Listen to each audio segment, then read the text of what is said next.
Hello students, today we are going to start with the lesson Games, Sports and Exercises.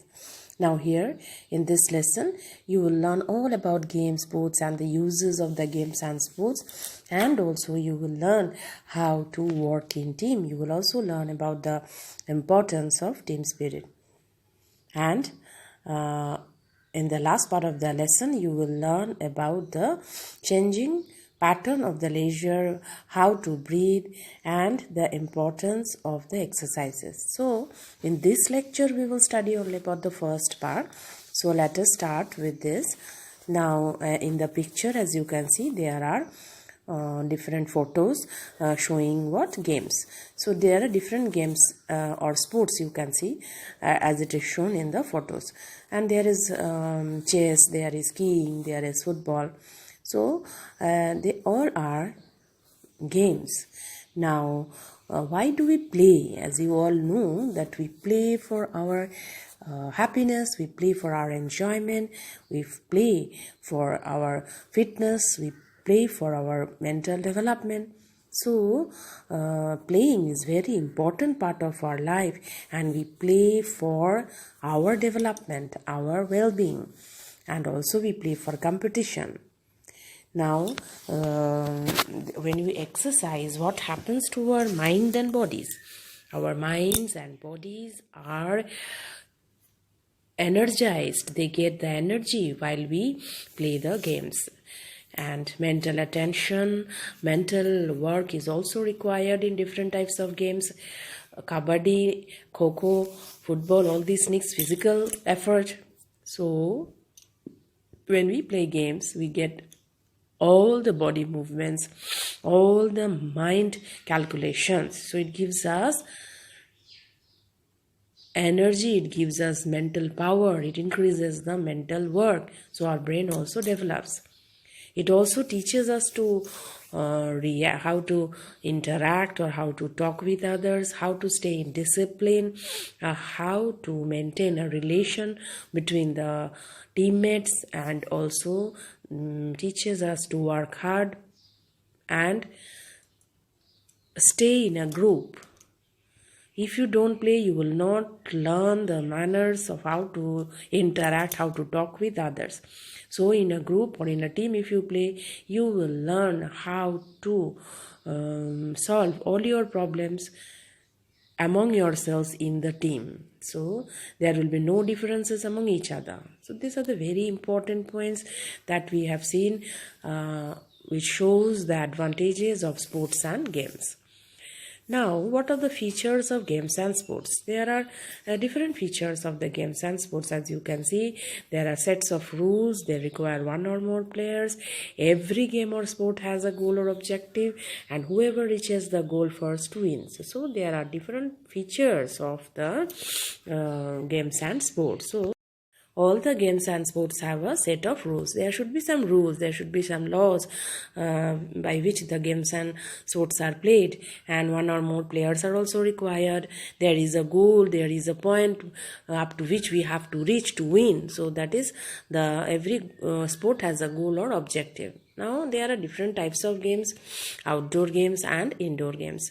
Outdoor games are what? They can be played outdoors, outside, and they needs a lot of space. But indoor games can be played inside also. It does not need a lot of space. So as you can see here, there are two types of games: outdoors and indoors. Now, what are indoor games which can be easily played inside our homes, like chess, Scrabble, snakes and ladders, and there are different games which can be played inside our homes, like video games. Then some other devices are also there by which we can play. And what are video games? Handheld devices which are used for gaming. So different types of indoor games are also there, which helps building our memory, our controlling and our coordination skills. That means how we develop to play the game inside, or by the help of the different games that we can play inside, our mental capacity can increase, our brain can develop. Similarly, outdoor games are played outside the homes. Like in this situation, in the pandemic situation, we cannot go outside and play. We all are staying inside. So we have to play some indoor games. But outdoor games are those that can be played outside only, and they require open area or field, like golf, football, kho, cricket, kabaddi. All these and different other games also are outdoor games which requires a large area to play, and maybe a team to play. So we should play football in a team, so both the teams should be there which can play together, so that one team win and another team lose. So these are all about the outdoor games. So we have two types of games, indoor and outdoor. Now the team games. So what are these team games? When the games are played together in two or more teams, that means groups. Teams means what? Number of players together is called teams, that is group. So the team members work together, and there is a team leader. So that is the captain, as you all know. So some games are played in teams, and these games, that is like cricket, football, hockey, there are teams, and these games have to be played in teams. So one team win and the other team lose after achieving the objective or the goal. So here there is an example of cricket, which is the most popular game in India, and it is played between the two teams with 11 members each. Now one from each group is a captain. So similarly football is also there, and so what is the objective, the end point, that is how much for cricket the maximum run scorers will win, and for the football, if they get the more goals, then they will win. So there is a team leader or the captain who guide the members to work together for winning. Like in the rowing and sailing, the teams are there to set for the goals, and they have to reach a point. When they reach together, they win. So team games are what? They help the group to win, they help the team to win, and they can be played in teams only. You cannot play the team games alone. And here lies the importance of team spirit. See, if you play alone, you are doing your things alone, it's okay. But when you are in team, you have to work in group, and you have to be competitive in nature, because each one of the team member is important. So what is the aim? What is the objective of the game? So if two teams are playing, so what is the main aim? Is to defeat the other team. So all the sportsman must have a strong spirit of defeating the other team. So they should have the sportsman spirit, and this means the players will not cheat, they will not use unfair means, they will help each other. So the players will not use any wrong means or unfair means to win. They should play in discipline, they can enjoy the game, and always have to appreciate the other members of the team. And the better team also has to be appreciated, because they win.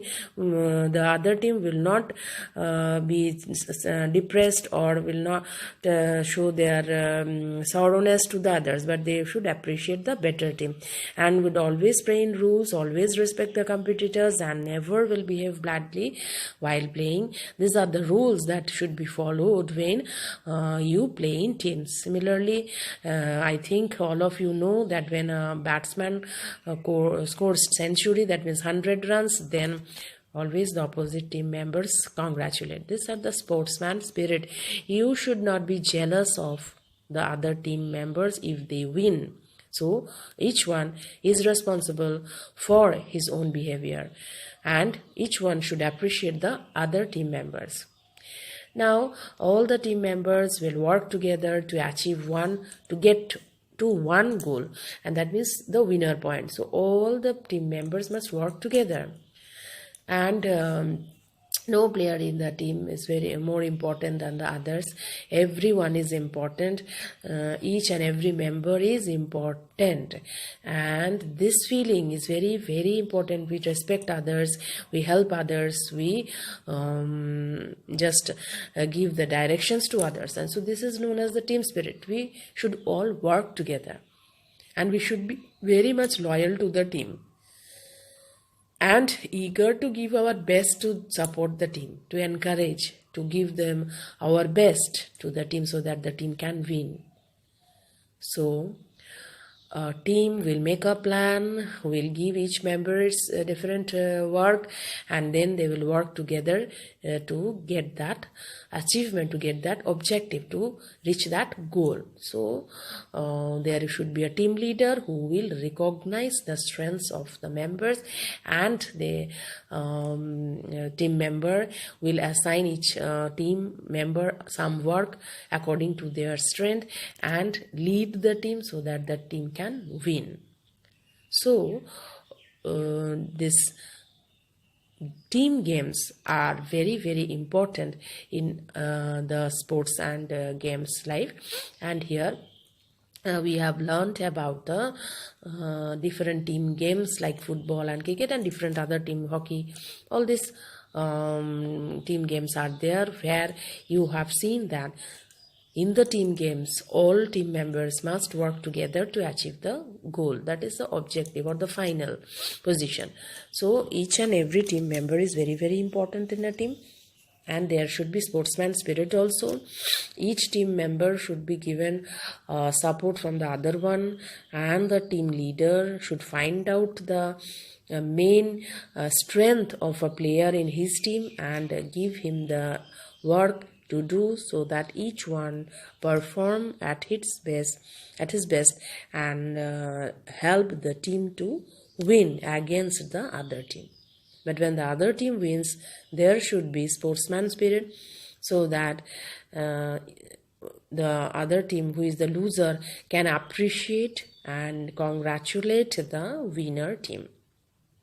So each one should respect, each one should encourage, and each one should appreciate the other team. No one is to use bad languages or any sort of bad comments or bad behavior in the team during a game. So this was all about the topic, that is team spirit and the team games. I think all of you have understood up to this much, and in the next class I will be starting with the next topic, that is gender stereotyping. But before that, just go through the lesson up to this much so that each and every point is clear to you.